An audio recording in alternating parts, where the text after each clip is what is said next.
Guys, welcome to the universal mystery tarot 1111। तो आ गई हूँ मैं आपके पास आपकी सजेस्टेड टॉपिक लेकर। और टॉपिक आपने देखा ही है थंबनेल में कि आपकी वैल्यू क्या है आपके पर्सन की नज़रों में। तो ये जनरल है, कलेक्टिव है, जितना रेजोनेट करे उतना ही आपका है, बाकी चीज़ें छोड़ दे किसी और के लिए। क्योंकि जनरल रीडिंग में बहुत सारे लोगों की एनर्जी पिक हो जाती है, आप इसको पता है। बहुत सारे लोग रीडिंग को देखते हैं और जो रेगुलर बेसिस पे है उनकी रीडिंग तो मतलब उनकी एनर्जी तो आती ही आती है। तो बहुत सारे लोगों की एनर्जी एक साथ पिक होती है। अगर आप चाहें पर्सनल रीडिंग तो आप मुझसे बुक करवा सकते हैं। मेरे इंस्टाग्राम आईडी ऐश्वर्या91 पे मुझे कांटेक्ट कर सकते हैं। रीडिंग की डिटेल्स आपको वहीं मिल जाएगी। तो चलिए देखते हैं। ये जेंडर स्पेसिफिक रीडिंग भी नहीं है क्योंकि मैं फ़ीमेल हूँ तो उसी के अकॉर्डिंग बोलूँगी। तो इसके लिए आप थोड़ा सा अंडरस्टैंड करें, ओपन माइंडसेट से रीडिंग को लें।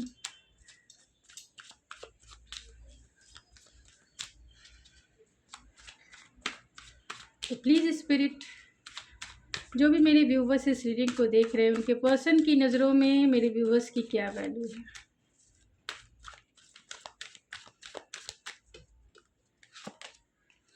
Night of wands, oh my god, and the sun.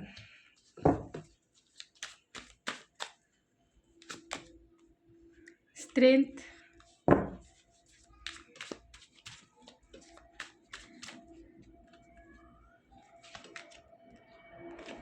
The emperor,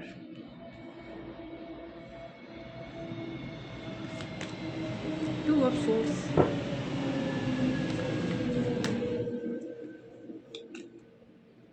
four of swords. Four of swords को क्लेरिफाई करें spirit. Knight of swords, two of swords को क्लेरिफाई करें स्पिरिट। फाइव ऑफ सोर्स,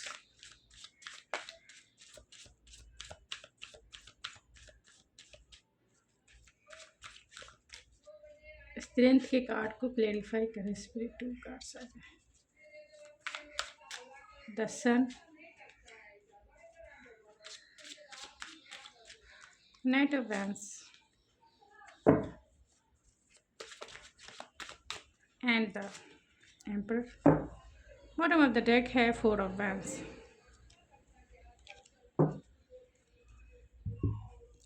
तो आपकी person की नज़रों में आपकी क्या वैल्यू है। तो डेफिनेटली आप मैरिज मटेरियल हैं। आपका रिश्ता जो है ट्विन फ्लेम या फिर सोलमेट कनेक्शन हो सकता है।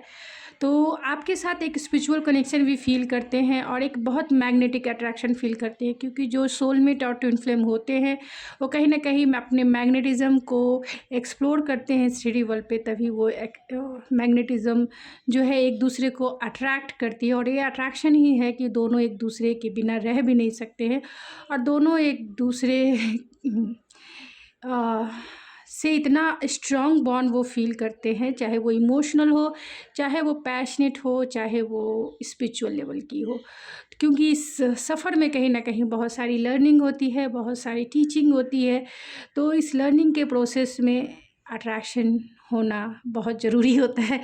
तो आपके पर्सन की नज़रों में आपकी वैल्यू 1111 जैसी है, यानी एक स्पिरिचुअल कनेक्शन है, एक सोलमेट कनेक्शन है, एक ट्विन फ्लेम कनेक्शन है जो बहुत इम्पॉर्टेंट है उनकी लाइफ में, जो उनके स्पिरिचुअल ग्रोथ की इनलाइटमेंट के लिए ज़रूरी है, जो उनको इस 3D वर्ल्ड में बैलेंस के लिए ज़रूरी है, जो उनके इमोशनल बैलेंस के लिए बहुत ज़रूरी है। यानी बैलेंस बहुत ज़रूरी है।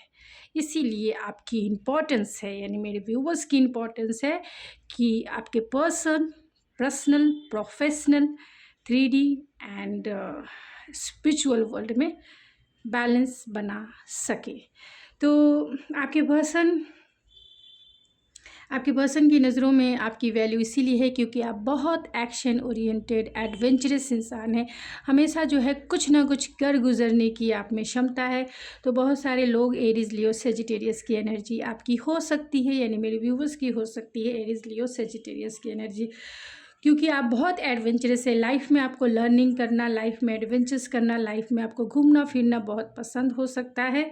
आप हमेशा बैठ के नहीं रह सकते, कुछ ना कुछ सीखना है। आप में इंटेंसिटी बहुत ज़्यादा है, आप में स्पार्क बहुत ज़्यादा है, और ये पर्सन फील करते हैं कि आपके जैसा एनर्जेटिक पर्सन अगर इनकी लाइफ में हो, क्योंकि आपके पर्सन हो सकते हैं थोड़े से ट्रेडिशनल बिलीव एंड वैल्यूज़ को मानने वाले हो सकते हैं, या शाई पर्सन हो सकते हैं। तो आपको जब वो एडवेंचरस देखते हैं, आपको जब वो एक्शन ओरिएंटेड देखते हैं, तो वो बहुत आपकी एनर्जी से इंस्पायर होते हैं, लाइक अ सनसाइन। आपने उनके जीवन में एक सनसाइन जैसे हो, एकदम adventurous, joy, happiness, fulfilment, contentment, जहाँ हर एक तरफ खुशी ही खुशी। आप जहाँ से भी गुज़रो, जिस घर से भी गुज़रो, या फिर जिस घर में भी आप चले जाओ, वहाँ की एनर्जी आप इनलाइट करने की आप में क्षमता है, इनलाइट करने की, क्योंकि आप इतने सनसाइन जैसे हो, एक सनफ्लावर जैसे, कि जहाँ जिसके गार्डन में आप खिल जाओगे, वहाँ सनसाइन आना बहुत, एक सनफ्लावर लाइक बहुत लाइट वेट एंड फुलफिलमेंट वाली, कंटेंटमेंट वाली, सनसाइन की जैसी आपकी एनर्जी है। और ये पर्सन इस एनर्जी को बहुत एडमायर करते हैं, क्योंकि उनका लाइफ, खास तौर से उनका हार्ट स्पेस जो है, कहीं ना कहीं एम्प्टीनेस वाली फीलिंग्स में हो सकता है, और आपने उनकी हार्ट यानी उनके सोल को कहीं ना कहीं टच किया है, उनके इनर चाइल्ड वुंड्स को आपने हील किया है। क्योंकि ये एडवेंचरस, ये हैप्पीनेस, ये सनसाइन जो है, उनके सोल लेवल की हैप्पीनेस को कहीं ना कहीं ट्रिगर करती है, और उन्हें बहुत फुलफिलमेंट फील होती है, क्योंकि उनका चाइल्ड जो है, उनका इनर चाइल्ड जो है हील होता है आपके साथ। वो गाना चाहते हैं, खेलना चाहते हैं, झूमना चाहते हैं, नाचना चाहते हैं, हर वो एडवेंचरस कर लेना चाहते हैं, जो हम बड़े होकर यानी टीनेजर के बाद नहीं करते हैं लाइफ में। यानी हम लोग हंसते भी हैं तो बहुत सोच समझ के हंसते हैं। डांस गाना अगर कुछ भी हो गया तो बहुत लोगों की सोसाइटी क्या कहेगी, लोग क्या कहेंगे, मतलब शाई पर्सन तो और भी पीछे हो जाएंगे। लेकिन आपकी एनर्जी ऐसी है कि नो, डू दिस, करना है तो करना है, कहीं भी बस फन, मतलब फ़न लविंग आप इंसान है, बहुत फ़नी, बहुत फ़नी और बहुत एडवेंचरस। मतलब किसी के, आप दूसरे के चेहरे पर स्माइल लाने की आप में क्षमता है, कितना भी कोई उदास रहे, लेकिन आप में इसी क्वालिटी है, आपकी पर्सनालिटी इतनी एडवेंचरस है कि आप जो है इनके चेहरे पे स्माइल ला ही देंगे किसी न किसी वे में। चाहे आप अपना फ़नी फेसेस बनाना शुरू कर देंगे, या फिर कुछ ऐसा करेंगे कि सामने वाला हंसी दे। आप बहुत पेशेंसफुल इंसान भी हैं। आपको जितना वो एडवेंचर्स देखते हैं, जितना वो चाइल्डिश देखते हैं, ख़ास तौर से आपका चाइल्डिश नेचर इस पर्सन को बहुत पसंद आता है, और इसे पर्सन एडमायर करते हैं, क्योंकि आप जब चाइल्डिश बिहेवियर करते हो या चाइल्डिश वे में कोई एक्ट करते हो, ये देखते ही रह जाते हैं, क्योंकि ये खुद की हीलिंग फील करते हैं, आपके इस नेचर में खुद हील होते हैं। और जब ये तो आपको देखते हैं कभी सीरियसनेस, क्योंकि आप में पेशेंस भी है, अगर आप में इम्पल्सिवनेस भी है तो पेशेंस भी है, आप बहुत पेशेंसफुल हो। उन्हें ऐसा लगता होगा कि ये आपका पार्ट है, second part of the nature है, second part of the personality है। एक तो इतना एडवेंचरस और दूसरा इतना पेशेंसफुल, क्योंकि पेशेंसफुल ज़्यादातर वही लोग होते हैं जो ऑलरेडी शाई पर्सन होते हैं, यानी टॉरस, वर्गो, कैप्रिकॉर्न में सबसे ज़्यादा ये नज़र आएंगे कि बहुत ज़्यादा, ख़ासतौर से वर्गो में बहुत ज़्यादा पेशेंसफुल होते हैं। लेकिन एरीज, लियो, सेजिटेरियस की एनर्जी है पेशेंसफुल बहुत कम होती है, क्योंकि उन्हें पहले एक्ट करना है, बाद में कुछ सोचना है, बाद में पेशेंस उनके लाइफ में। जो आप बहुत एम्बिशियस हो सकते हैं, यानी जो आपने ठान लिया, जो आपने करना है उसे आप करके रखते हो, आपकी प्लानिंग, स्ट्रैटेजी, क्योंकि आप बहुत क्रिएटिव हो, बहुत ज़्यादा क्रिएटिव है, मल्टीपल टैलेंटेड है। हर एक प्रॉब्लम का सॉल्यूशन आपके पास तुरंत मिनटों में आ जाता है, क्योंकि आपकी क्रिएटिविटी बहुत ज़्यादा है। आप हर एक फील्ड में, चाहे पर्सनल हो, प्रोफेशनल हो, क्रिएटिव वे में आप कुछ करना पसंद करते हैं, यानी यूनिक वे में, यूनिक, हर एक वे में यूनिकनेस दिखना चाहिए, लोग कहे कि हाँ वाह। तो आपके पर्सन आपके स्ट्रेंथ को, आपके टैलेंट को, आपके पेशेंस को, आपके थॉट प्रोसेस को, आपके एम्बिशियस नेचर को बहुत एडमायर करते हैं ये पर्सन। ऐसा लगता है कि अगर कोई पर्सन उन्हें कमांड कर सकता है, अगर कोई पर्सन कोई उन्हें संभाल सकता है, तो वो सिर्फ़ और सिर्फ आप हो। आप ही उन्हें कंट्रोल कर सकते हो, आप ही। कोई किसी इस दुनिया में किसी की क्षमता नहीं है जो इस पर्सन को काम, कूल एंड कंट्रोल कर सके, लेकिन आप में वो क्षमता है कि आप इन्हें कंट्रोल कर सको, चाहे वो अपने पैशन से, पैशनेट सेटिस्फेक्शन फील करा के, या फिर फुल्ली रूप से एक्शन ओरिएंटेड होकर, या फिर इंटेलेक्चुअल वे में, प्रैक्टिकल वे में। आप हर एक वे में इस इंसान को आप कंट्रोल कर सकते हैं। उन्हें लगता है कि आप बहुत मल्टीपल टैलेंटेड हो, बहुत एम्बिशियस हो, बहुत अट्रैक्टिव हो, बहुत नॉलेजेबल हो। टैलेंट आप में कूट कूट कर भरा हुआ है, और बहुत एक्शन ओरिएंटेड होने के साथ साथ सबसे ज़्यादा आप में एक कमाल की बात है कि आप बहुत एनर्जेटिक हो, लाइक अ चाइल्ड। आप मल्टीपल टास्क एक टाइम में कर सकते हो, बहुत अच्छे ऑर्गेनाइज़र, बहुत अच्छे मैनेजमेंट, बहुत एम्बिशियस होने के साथ साथ आप किसी भी गोल के लिए प्लानिंग एंड स्ट्रेटजिक बहुत अच्छे से बनाते हैं और उसे अचीव भी करते हैं। एक सक्सेसफुल आप पर्सन हो सकते हैं, एंटरप्रेन्योर, या फिर किसी अच्छे बिजनेस फील्ड में हो सकते हैं, तो सक्सेसफुल हैं। आपका बिजनेस आइडिया हो या फिर प्रोफेशनल लाइफ से रिलेटेड किसी भी प्रोस्पेक्टिव में आप सक्सेसफुल हैं। अगर अपॉर्चुनिटी मिले तो आप अपने गोल को अचीव कर सकते हैं। आप में रिस्क लेने की क्षमता है, आप रिस्क टेकर हो। लाइफ को एंजॉय करना क्या है वो आपसे सीखे, क्योंकि आप स्पिरिचुअलिटी को भी समझते हो, इस 3D वर्ल्ड को भी समझते हो, और अपने सोल पर्पस को भी समझते हो कि ये सोल किस लिए इस धरती पे आया है, इस सोल का पर्पस क्या है। क्या इस सोल का पर्पस है इस 3D वर्ल्ड में खाना पीना एंड सोना, खाना पीना और सोना और काम करना, ये भी है। प्रोफेशनल लाइफ भी बहुत सारे लोगों की होती है। तो ये पर्पस है या फिर कोई और भी पर्पस ऑफ लाइफ है, किस लिए आप इस धरती पे आए हैं, आपका सोल पर्पस क्या है, हु एम आई। क्वेश्चंस कभी इस पे आप पर्सनली सोचिएगा कि हु एम आई, क्या है सोल पर्पस। आपका सोल पर्पस इस धरती पे, ध्यान दीजिएगा मैं क्या बोल रही हूँ, ये एक तरह से गाइडेंस ही है। अगर आप लेना चाहें तो ले, अदरवाइज इसे स्किप कर दे, ना ले। आपका सोल पर्पस इस धरती पे सोल इनलाइटमेंट की है। सोल इनलाइटमेंट का मीनिंग, यानी कि सोल इनलाइटमेंट मीन्स क्या, आपके जितने इनर चाइल्ड वुंड्स है पास्ट जन्मों के और इस जन्म के, जितने भी वुंड्स है, चाहे वो पूरी तरह से बड़े बड़े दिखने वाले, जैसे एंगर हो गया, फियर हो गया, ये सब बड़े बड़ी चीज़ें हैं जो सामने से दिखता है। जो चीज़ें नहीं दिखती है, लाइक अ जेलसी, लाइक अ ईगो, ये सब दिखती नहीं है।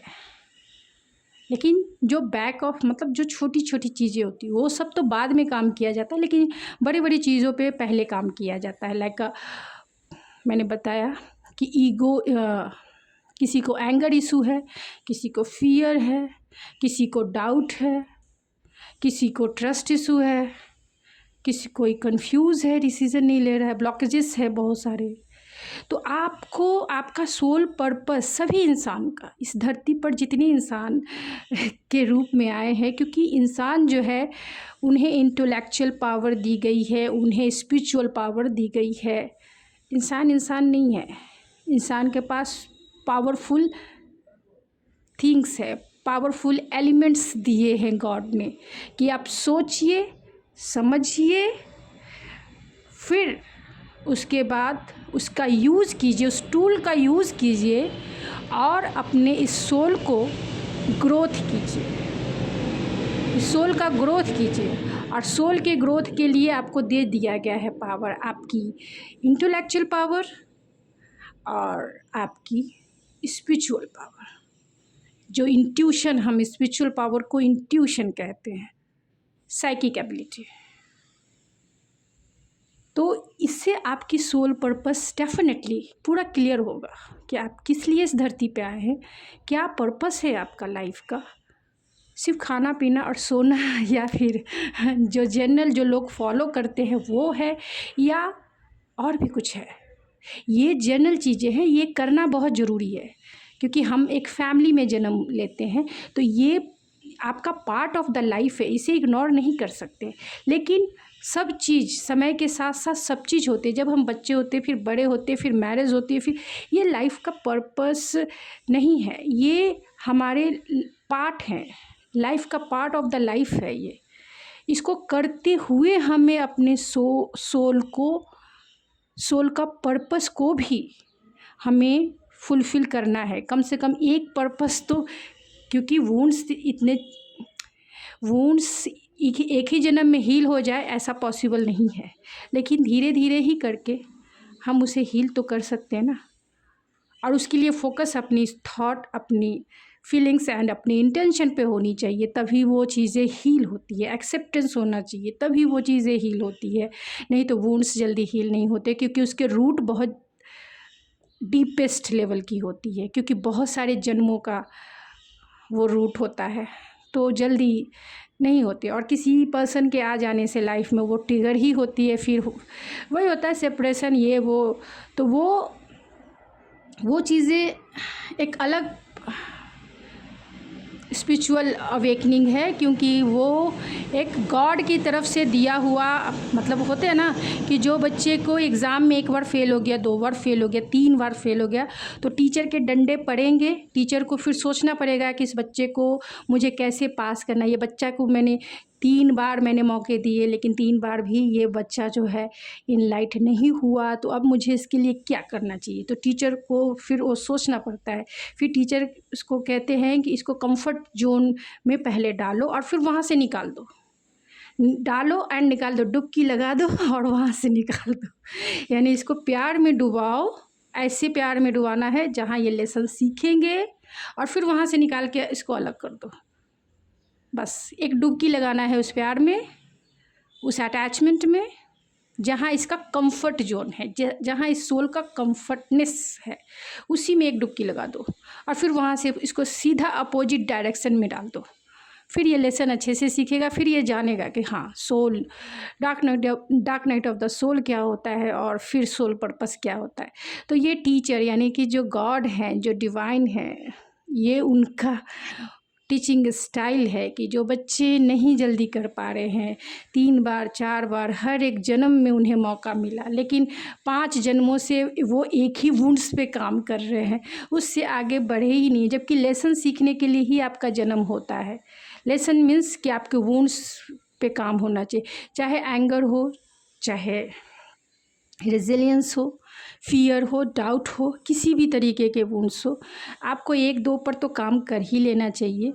क्योंकि आप जब इस धरती को छोड़ते हैं तो आप क्या लेके जाते हैं, उसको देखना ऊपर वाले का काम है, तो वो देखते हैं। और जब देखते हैं कि आपने लेसन अच्छे से नहीं किया है, आपने तैयारी अच्छे से नहीं किया है, इसके वजह से चलिए फिर से।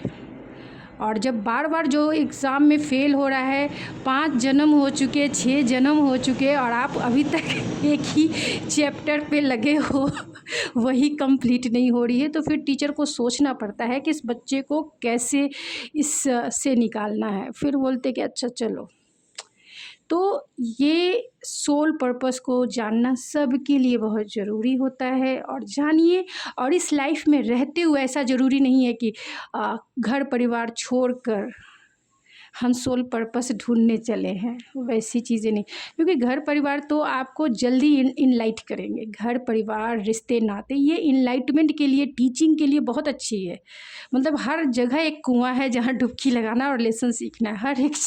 हर एक पग पे एक मतलब गर्म पानी का, गर्म तेल का एक कुआं है जहाँ डुबकी लगाने पर एक लेसन तो ज़रूर मिलता है। ऐसे रिश्तेदार, ऐसे लोग आपके आसपास हमेशा रहते हैं। इसीलिए फैमिली हमें इसीलिए मिले हैं कि आप जल्दी से कंप्लीट करें लेसन, सोल पर्पस को जानें एंड खुद के वुंड्स पे काम करें, और जल्दी से निकलते बनिए, यानी पास होइए 1 साल में आप निकल जाइए।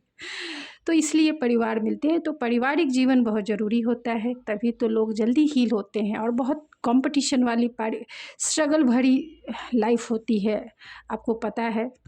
तो चलिए मैं अपने टॉपिक पे आ जाती हूँ, क्योंकि ये आपकी एनर्जी देख के मैंने ये सारी बातें कही हैं। अगर ना लगे तो आप इससे स्किप करके यहाँ से देख सकते हैं। आपके पर्सन आपकी वैल्यू इसीलिए करते हैं क्योंकि आप जो हैं जितने चाइल्डिस्ट हैं, जितने इंटेलेक्चुअल हैं, जितने चाइल्डिस्ट हैं और जितने मल्टीपल टैलेंटेड है, उतने ही ज़्यादा स्टबर्न भी हैं। स्टबर्न है, और इस बात के लिए स्टबर्न है कि आप ट्रेडिशनल बिलीव एंड वैल्यूज़ को मानने वाले पर्सन हैं। फोकस इंसान है, जो चीज़ें चाहिए आप वो करते हैं। बहुत लॉयल हैं आप, और जिसके साथ अगर आपने सोच लिया है कि मुझे इसके साथ लॉयल रहना है, ख़ास तौर से अपने पर्सन के प्रति, इसके लिए मुझे फोकस रहना है, लॉयल रहना है, ट्रस्टवर्दी रहना है, एक्शन लेना है, आप वो करते हैं। पूरी तरह से डेडिकेशन के थ्रू वो करते हैं, और बैलेंस बनाना भी जानते हैं। आप अपने पर्सन के साथ उनकी फैमिली, आपकी फैमिली, आपके रिलीजियस, उनके रिलीजियस, कल्चरल डिफरेंसेस, या फिर आप दोनों के बीच में इंटेलेक्चुअल जो डिफरेंसेस है, या इमोशनल डिफरेंसेस है, या फिर इस प्रैक्टिकल लाइफ के जो भी डिफरेंसेस है, आप उसमें बैलेंस बनाना जानते हैं। बहुत बैलेंस पर्सन देखते हैं, एंड एक्सेप्टेंस से भरा हुआ पर्सन देखते हैं कि आप हर एक चीज़ को इमोशनली एंड फिज़िकली वे में आप एक्सेप्ट करते हो कि हाँ ठीक है, ऐसा सिचुएशन है, ठीक है सिचुएशन रॉकी है, लेकिन मिल के काम करेंगे, फोकस होके काम करेंगे और इसका सॉल्यूशन ज़रूर निकालेंगे। तो आप ऐसे बैलेंस बना के, एक हीलिंग है आप में, एक हीलिंग एनर्जी है। वो आपके पर्सन जब भी कोई प्रॉब्लम्स में होते हैं, जब भी वो आपसे वो डिस्कस करते होंगे, आप उनका सॉल्यूशन बताते होंगे, उन्हें ऐसा लगता है लाइक अ फेरी, जो उन्हें हील करती है, जो उन्हें स्टेबल करती है, जो उन्हें फोकस करती है, जो उन्हें डायरेक्शन बताती है कि किस डायरेक्शन में जाना है। और यहाँ 2 ऑफ सोर्स और यहाँ 5 ऑफ सोर्स है। कभी भी कॉन्फ्लिक्ट होने पर, यानी कि आपके पर्सन के साथ कभी भी झगड़े होने पर, कॉन्फ्लिक्ट होने पर, कभी भी आप जो हैं डिसीज़न नहीं लेते, क्योंकि आपको पता है कि जब दो लोगों की टकरारें होती है, जब दो लोगों की बहस होती है किसी भी, क्योंकि सबका पर्सपेक्टिव अपना अलग अलग होता है। हम किसी के ऊपर अपने थॉट पर हम सजेशन बता सकते हैं, लेकिन किसी को फोर्स नहीं कर सकते हैं अपने डिसीज़न को मानने के लिए कि हाँ तुम मेरा ही डिसीज़न मानो, ये सही है, ये ऐसा करो। सामने वाला नहीं मानने को तैयार है, सामने वाला है कि ठोकर खा के ही मानेंगे। तो आप जो हैं फोर्स नहीं करते हैं। कॉन्फ्लिक्ट हो जाता है डिसीज़न लेने के लिए, आप चाहते हैं कि वो सही डायरेक्शन में जाएं, लेकिन आपके पर्सन जो हैं हो सकता है थोड़े से इंटेलेक्चुअल पावर में इमैच्योर हो, तो उन्हें ऐसा लगता है कि आप जो हैं कभी भी उनके ऊपर अपने डिसीज़न के लिए अपना इंटेलेक्चुअल पावर ये नहीं करते हो, मतलब फोर्सफुली उन्हें नहीं कहते हो कि आपको मानना ही पड़ेगा, आप ये नहीं कहते हो। इसके वजह से कॉन्फ्लिक्ट भी होती है आप दोनों के बीच में, आप सीधा साइड हट जाते हो। नो डिसीज़न, मैं डिसीज़न नहीं बताऊंगी, तुम्हें जो करना है कर लो भाई, मैंने तुम्हें अपना ओपिनियन बता दिया, इस सिचुएशन में तुम्हें क्या करना है, बाकी तुम समझो, तुम्हें अगर ऐसा लगता है तो वैसा करो, लेकिन मैं कोई डिसीज़न नहीं बताने वाली हूँ, क्योंकि मुझे ऐसा लगता है कि तुम सही डायरेक्शन में नहीं हो। तो ये आपकी इंटेलेक्चुअल पावर को देख के भी ये पर्सन आपकी बहुत वैल्यू करते हैं, क्योंकि उन्हें आपकी इंटेलेक्चुअल पावर की इस लाइफ में ज़रूरत है। वो थोड़े से मैच्योर हैं, उन्हें नहीं पता है कि लाइफ में किस तरीके से फोकस होना है और किस डायरेक्शन में चलना है। यहाँ पे 4 ऑफ सोर्स और यहाँ पे नाइट ऑफ सोर्स है। तो आपके पर्सन जो है आपकी वैल्यू इसलिए करते हैं क्योंकि आप जब भी आप इम्पल्सिव रहते हैं किसी एक्ट को करने के लिए, एकदम इम्पल्सिव, उस समय आप शांत होते हैं, आप बातें नहीं करते हैं इस पर्सन से, आप चाहते कि ये काम जल्दी हो जाए, तो आप जो है किस चीज़ का सहारा लेते हैं? आप शांति का सहारा लेते हैं, चुप बैठते हैं, क्योंकि आपको पता है कि इम्पल्सिव डिसीज़न लेना, इम्पल्सिव डायरेक्शन में जाना कहीं न कहीं वो आपके लिए लॉस भी आउटकम में ला सकता है। तो आप इम्पल्सिव होके डिसीज़न नहीं लेते हैं, बल्कि उसकी जगह आप शांत बैठ जाते हैं। आपके पर्सन कहते होंगे, अरे तुमने कल कहा था वहाँ चलना है, लेकिन तुम फिर क्यों नहीं गई? तुम्हें तो मन था कि उस जगह पे जाकर कुछ करना है या फ़ोन करना है उस ऑफ़िस में, तो तुमने किया नहीं। अब कल तो बहुत तुम एक्साइटेड थी, लेकिन आज नहीं हो। तो नहीं, कर लेंगे, बाद में कर लेंगे, क्योंकि आपने उसके ऊपर डिसीज़न नहीं लिया है। आपने बस देखा और इम्पल्सिव होकर चाहा कि मैं इस जॉब को, इस करियर को अपना लेती हूँ या ये स्किल सीख लेती हूँ, मेरे लिए बहुत बेनिफिशियल होगा, बहुत इम्पल्सिव वे में। लेकिन जब आपने सोचा समझा, बाद में देखा कि नहीं, ये सही नहीं है, थोड़ा सा टाइम देख के सोच समझ कर ही, यानी रैशनल वे में आप डिसीज़न नहीं लेते हैं। इम्पल्सिव वे में जब भी आप इम्पल्सिव होते हैं, कहीं ना कहीं वहाँ आप शांत हो जाते हैं, यानी चुप बैठते हैं, चुप हो जाते हैं कि थोड़ा टाइम देते हैं, क्योंकि मैं ऑलरेडी ओवर हो रही हूँ। क्योंकि मेरे साथ भी ऐसा होता है, कभी कभी मुझे ऐसा लगता है कि नहीं कर लेना चाहिए, कर लेना चाहिए, लेकिन फिर मैं तो नहीं, कोई भी चीज़ें डायरेक्ट देख के आपको डिसीज़न नहीं लेना चाहिए, वो भी मेजर डिसीज़न नहीं लेना चाहिए। चुप बैठिए, शांत बैठिए, फिर आपके सामने जो चीज़ें सरफेस पे आएंगी तभी आप डिसीज़न लीजिए। मेरे साथ लगभग ऐसे ही होता है।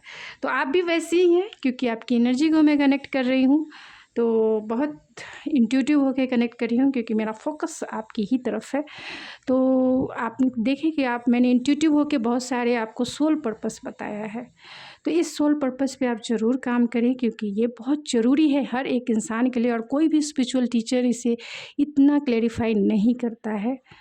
आप आजमा कर देख लीजिए, इस पे सर्च करके देख लीजिए, कभी भी इसे, मैं जो भी बोलती हूँ वो प्रूफ के साथ बोलती, प्रूफ। जब इसे आजमाइएगा वो प्रूफ आपके सामने आएगा। कोई भी साइंस एंड स्पिरिचुअलिटी कभी भी एक दूसरे के अगेंस्ट नहीं, बल्कि दोनों एक दूसरे के पैरेलल चलती है। आपको दोनों एक दूसरे को प्रूफ करने आना चाहिए, यानी LHS इक्वल टू RHS। जहाँ आप में उसके लिए आपको स्पिरिचुअल नॉलेज भी होनी चाहिए, और उसके लिए आपको साइंस का भी नॉलेज होना चाहिए, तभी आप दोनों चीज़ों को LHS इक्वल टू RHS जैसा प्रूफ कर पाएंगे। तो मैं जो भी बोलती हूँ, मैंने ऑलरेडी साइंस में भी मैंने PhD किया है, और स्पिरिचुअलिटी में भी मेरा PhD है। तो मुझे बहुत डीपली मैंने इस करियर में ऑलरेडी अपना 10 ईयर्स 15 ईयर्स दिए, जबकि मैं बचपन से ही बहुत स्पिरिचुअल रही हूँ। तो ये एक्सपीरियंस मेरा बहुत है। किसी भी फील्ड में कहीं भी आप मुझे लेके चले जाएं, चाहे स्पिरिचुअल वर्ल्ड हो, मटेरियलिस्टिक वर्ल्ड हो, किसी भी, या मैं प्रोफेसर भी रही हूँ ऑलरेडी साइंस की। तो और ये करियर तो मैंने बाद में ये किया 10 ईयर्स, मतलब वो भी मेरा था, मैंने BRS लिया, फिर बाद में अपना ये करियर सोचा, चलो अब फैमिली बनानी है, तो फैमिली बनानी है तो सब कुछ। तो ये जो स्पिरिचुअलिटी है साइंस पर बेस है, और साइंस जो है स्पिरिचुअलिटी पे बेस है। इसी को हम नेचर कहते हैं। साइंस किसे कहते हैं? जो नेचर को रीड करना होता है, नेचर को पढ़ना ही साइंस। और नेचर क्या है? वही हमारी स्पिरिचुअलिटी है, जिसे हम बियॉन्ड देखने की कोशिश करते हैं। तो आपके पर्सन जानते हैं कि आप बहुत इंटेलेक्चुअल हो, बहुत प्रैक्टिकल हो, और बहुत इमोशनल हो, सेंसिटिव हो। आप में वो सारे गुण हैं जो एक वाइफी मटेरियल या फिर हस्बैंड मटेरियल में होना चाहिए। बहुत नर्चरिंग, केयरिंग, लव, कंपैशनेट आप पर्सन हैं, और इसीलिए वो आपको एडमायर भी करते हैं। तो चलिए कुछ और मैं आज शाम से कर देती हूँ, क्योंकि ऑलरेडी बहुत लॉन्ग वीडियोस बन गई है, क्योंकि मैं सोचती। तो आपके पर्सन आपको ट्रू सोलमेट मानते हैं, डेफिनेटली पास्ट लाइफ करने से, क्योंकि यहाँ 11-11 कार्ड भी आया है। इस रिश्ते को और आपको, उन्हें ऐसा लगता है कि आपकी एनर्जी ऐसी है जो बहुत protected, secure and stable feel कराती है इस पर्सन को। ये पर्सन आपके साथ लॉन्ग टर्म देखते हैं, पर्सन आपको विजडम से भरा हुआ देखते हैं। ये पर्सन को ऐसा लगता है कि जब भी आपके पास प्रॉब्लम आती है, क्योंकि यहाँ टोटोइस है, इस टोटोइस पे मैं बहुत सारे आपको बहुत सारी मतलब स्पिरिचुअल ज्ञान दे सकती हूँ क्योंकि ये टोटोइस की आपने देखी होगी, ये एक बहुत स्पिरिचुअल पर्सन है। जब भी इसके पास प्रॉब्लम आती है, ये अपना जो सर है अंदर कर लेता है, सर अंदर कर लेता है और इसका हार्ड स्किन ऊपर रह जाता है। यानी जब इंसान भी वैसी ही है, जब आपके पास सिचुएशन आती है, चाहे वो रॉकी सिचुएशन कितनी भी हो, आपको जिस तरीके से यह टॉर्टोइज अपनी गर्दन को, अपने नेक को अंदर घुसा लेती है, उसी तरीके से अपने आप को भी सोल लेवल पे अलाइन कर लेना चाहिए। जैसी भी सिचुएशन है, आप अपने अंदर झांक के देखिए, इनर सोल को देखिए। सिचुएशन बाहर है, इनर सोल से पूछिए कि हु एम आई, क्या ये मेरे साथ हो रहा है। ये सोल का मतलब मैं नहीं हूँ, I am a soul level पे उस सिचुएशन को चेक कीजिए। जिस तरीके से ये टोटोइज अपने आप को प्रॉब्लम में अंदर पूरी तरह से अपने हाथ पैर और ये जो इसका सर है वो सब अंदर ले लेता है, तो डिटैच हो जाता है, एक लाइक का डिटैचमेंट। वैसे ही जब प्रॉब्लम आए तो खुद को डिटैच करना चाहिए उस प्रॉब्लम से कि ये इस शरीर का प्रॉब्लम है, ना कि सोल का प्रॉब्लम है। ये जो सिचुएशन सामने निकल के आई है वो इस ऊपर का जो शरीर है, और इससे प्रोटेक्ट करने के लिए अपने आप को यानी सोल को अपने अंदर झांकना पड़ेगा। तो पूरी तरह से डिटैच होकर यानी अपने अंदर झांकिए, अपने सोल से पूछिए कि ये सोल का कर्मा है या सोल का ये क्या, जो सिचुएशन मेरे पास आई है शायद मुझे लेसन देने के लिए आई है, और ये जो लेसन होगा इसमें से मुझे कौन सा लेसन होगा और इस सिचुएशन को कैसे डील करना है।